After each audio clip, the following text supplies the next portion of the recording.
All right, so good morning, class. Today we are going to be making spider webs.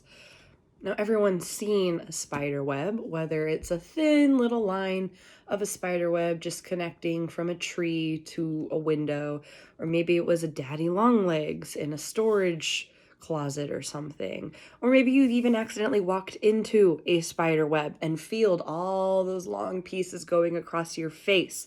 Not the best feeling. But spider webs are actually really, really easy to make. All we're going to need for this assignment is just three things. We're going to need a Sharpie. Now I'm choosing to use a gold, I almost said bronze, a gold color Sharpie for this.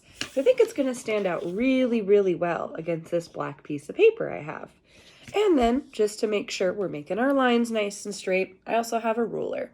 So starting with this assignment, what we will be doing is we are going to uncap our Sharpie.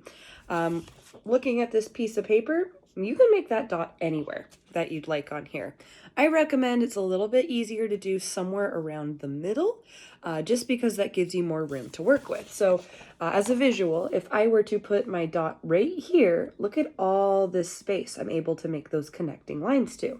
If I put the dot here, yeah, I'll still have some space to move those lines, but I'm very, very limited now in this corner. So starting off, I think you can see right here, I'm going to put my dot, boop, right here in the middle. And look at that gold. It stands out really well against that there. So next, we're going to take our rulers. Mine is very long. You don't need to have one this long, but this is the only one that I have available in my art room at this time. And what we will be doing for this next step is we are going to be making 7 lines. Now, if you look at the spider webs, like even if you type in your phone right now, spider web, you're probably not going to see a trapdoor spider, a black widow, like things that are really webby, really tightly compacted and close to the ground. What you'll see instead is something that's going to be in between the trees or in between bushes, something very long spreading, kind of like a Halloween decoration almost. So that's what we're going to be doing with this. We're going to be making 7 lines. So taking my ruler right where that first dot is, and the great thing about this is you can do it anywhere on the page. So I'm taking my Sharpie, I'm lining the ruler up to my first little dot, which is great. You can actually see it in this video, and dragging all the way to the very end of the page. So I got my first line. We got 6 more to go. And the fun thing about this assignment is you really can do anything that you'd like with this. So you can make them really, really far apart. I just love how that gold is really standing out against the black, so it's gonna come out pretty well. Now you can do all different kinds of lines too, so they don't have to be perfect. They do need to go to the very end of the paper though. So halfway there with my spider web. So the reason I wanted to share this assignment with everyone here is I feel like it's really cool to take time and look at nature. There's nature everywhere. I bet there's even a spider very close to you right now. Sorry for those who are not spider enthusiasts, but we really have so much beauty, so much nature all around us. And I really was excited about this assignment to share with everyone, this art making process, because it doesn't rely entirely on artistic skill. So, oh no, I'm not good at drawing. Oh no, I'm not good at clay. Well, I totally get that. Maybe it's something you haven't tried before, but this is so simple. We're just using a ruler. We're using a piece of paper and a Sharpie. So we're building up those skills that you may not feel so confident on with this. So here we are with our first lines for our spider web. Okay, so now that we have our lines here, we're going to be making the connecting lines. So why do spiders make webs? Well, mostly it's just to be able to eat. So what we'll be doing with this is we're going to be helping our spider make those little connecting lines to be able to catch their food, little flies, mosquitoes, things that we are happy for our spider friends to be eating. So what we'll be doing with this, we have 2 options. So we could either take our Sharpie again and then draw connecting lines all the way around, just freehand, just with your Sharpie. Or again, we can grab our rulers and line it up so you're getting those straight lines all the way across. But something to keep in mind, spiders are not perfect.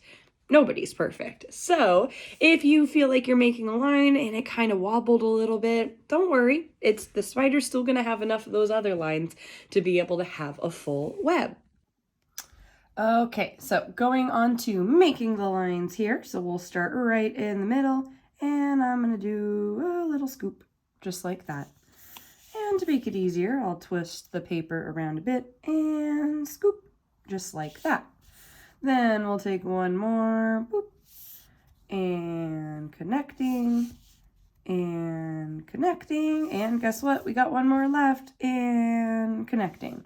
So as you can see here, just with those little scoops, I was able to form kind of the middle of the web here. So what I'll be doing next is just connecting the rest of those lines on every single one. So again, we could do something where there could be a big gap. You can scoop up here.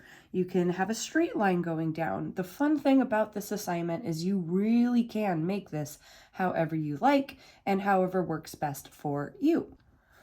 So just working to refill in the rest of my web here.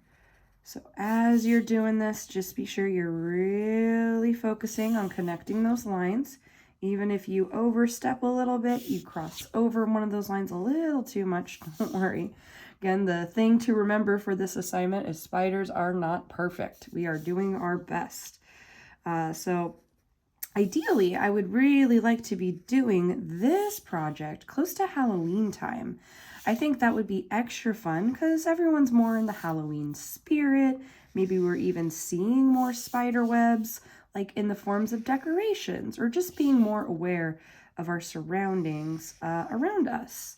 Now, something I think is really cool about spiders, you can find them on almost every continent, except for Antarctica, of course. One of the reasons spiders are everywhere is they actually used to accidentally be on cruise ships. So what do I mean by accidentally? Well, the way that spiders have their babies is they plant their eggs, or have little egg sacs. They plant them somewhere though. Then when it's time for the babies to hatch, they have these little balloons. So they'll actually take off into the sky and then be reliant on the winds to carry them around. So sometimes they accidentally flew right onto ships going all the way around the world.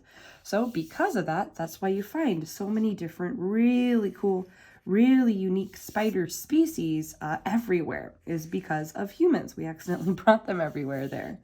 Another cool thing I think is really, really interesting about spiders is one strand of spider web. What we're making here is actually stronger than one single strand of steel.